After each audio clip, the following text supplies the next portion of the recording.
దీనికి ఇదొకటే కాదు సార్, దీనికి ముందు చిరంజీవి గారు నాతో మాట్లాడితే ఆయన ఏమన్నారంటే, నాని ముందు అసలు మాతో నువ్వు వచ్చి మాట్లాడు, ఓకే, మాతో నువ్వు వచ్చి అంటే ముందు ఆయన అన్నారు నేను నీతో వచ్చి మాట్లాడతానని అన్నారు.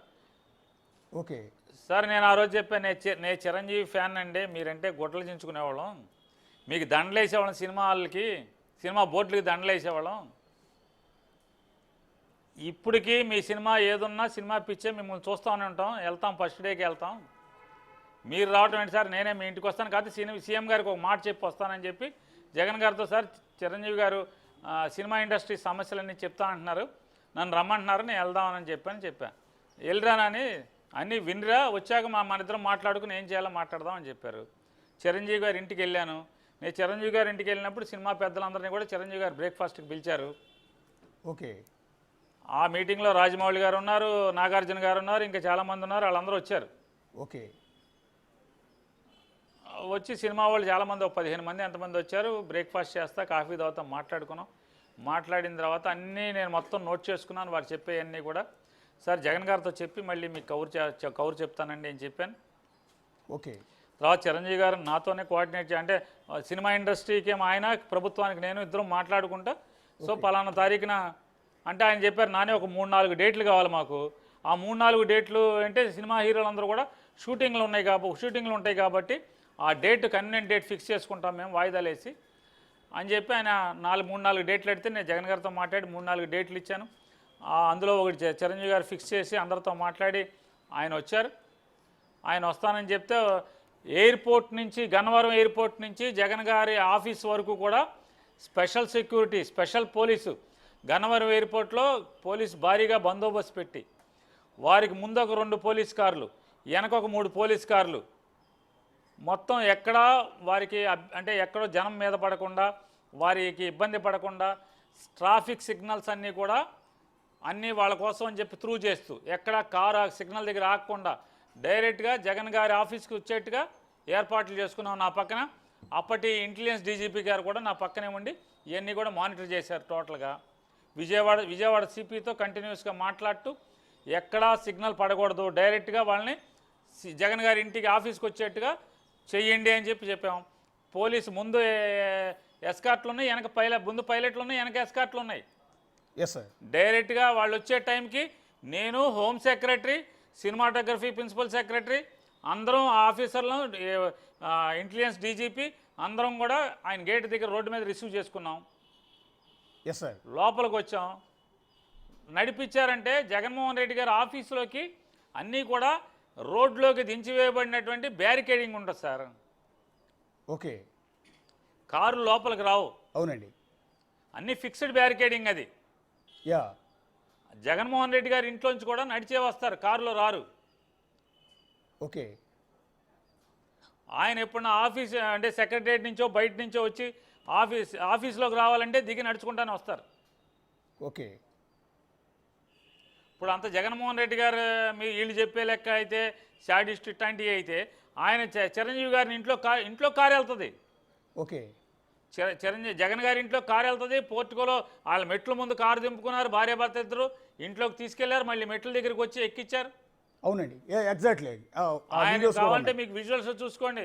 చిరంజీవి గారు శ్రీమతి గారు వెళ్ళిపోయేప్పుడు, అన్న మెట్లు ఉన్నాయి చూసుకోండి అన్న, చూసి దిగండి అన్న అని చెప్పారు. అవునండి, మీరు చూసుకోవచ్చు విజువల్స్ అన్ని కూడా. వెనకాల భారతీ గారు కూడా ఉన్నారు.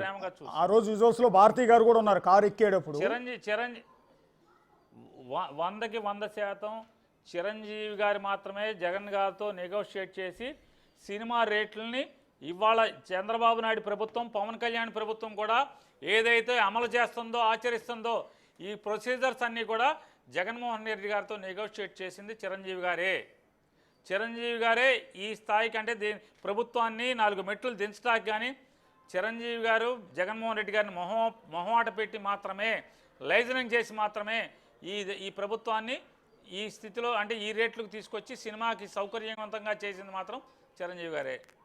అవునండి, దాంట్లో అనుమానమే అక్కర్లా.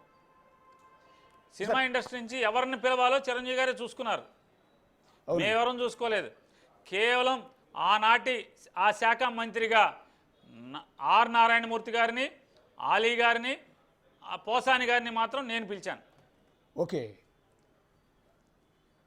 అంటే అవమానం ఏదో జరిగింది కాదండి, అవమానం జరిగింది, అవమానించారు, చిరంజీవి గారిని అవమానించారు, ఇట్లా చాలా ప్రచారం చేశారు. నిన్న కూడా అసెంబ్లీలో ఆయన కామినేని శ్రీనివాస్ గారు అదే ప్రస్తావన తీసుకొస్తున్నారు.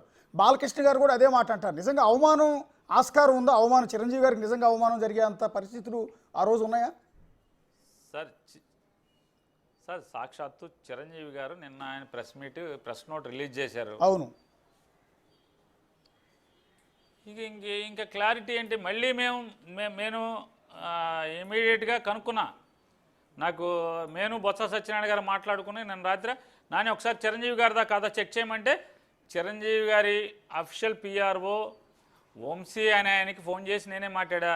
వంశీ గారు ఇది మెగాస్టార్ గారు ఇచ్చిందా లేదా ఎవరన్నా మీడియాలో ఫేక్గా దీనికి పంపించారా అని చెప్పని. అవును. టీవీ9లో టాప్ ఉన్న వాళ్ళని అడిగాను, అలాగే ఎన్టీవీలో టాప్లో ఉన్న వాళ్ళని అడిగాను. బాబు ఈ లెటర్ మీకు ఎక్కడది, ఎందుకని మీరు తొందరపడి వేసేస్తున్నారు, ఈ లెటర్ ఎక్కడదని కూడా అడిగాను. లేదు సార్ ఇది అఫీషియలే అన్నారు.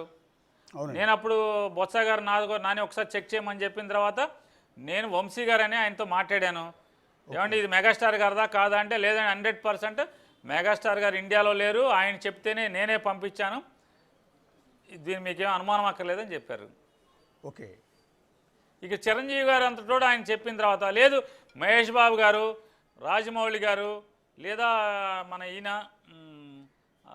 ప్రభాస్ గారు ఉన్నారు, ఎవరినో ఒకళ్ళు చెప్పానండి ఏం అవమానం జరిగిందో. అరే అంత కార్డియల్ రిలేషన్స్తో అంత మర్యాదపూర్వకంగా ఆహ్లాదకరమైన వాతావరణం. మహేష్ బాబు గారు అన్నారు యాంటీ రూమ్లోకి వెళ్ళిన తర్వాత, సీఎం గారు మీరింత సరదా మీ మీద చాలా నెగిటివ్గా బయట మాట్లాడుతుంటారు, మీరేమో ఎంతో సరదాగా ఉంటున్నారు, నాకే ఆశ్చర్యంగా ఉంది, చాలా సరదాగా మాట్లాడుతున్నారు, మధ్య మధ్యలో మనం సరదాగా కూర్చుని మాట్లాడుకుంటా సంవత్సరానికి ఒకసారన్నా పిలవండి వచ్చి కాఫీ తాగి వెళ్తామని చెప్పి మహేష్ బాబు గారి నోట్లో ఆయనే మాట్లాడాడు. ఓకే. ఆయన మాట్లాడారు సరదాగా మీరు చాలా సరదాగా ఉన్నారు, సంవత్సరానికి ఒకసారి పిలవండి, సరదా మంచి వాతావరణం ఉంటుంది మనందరికీ అని చెప్పాను.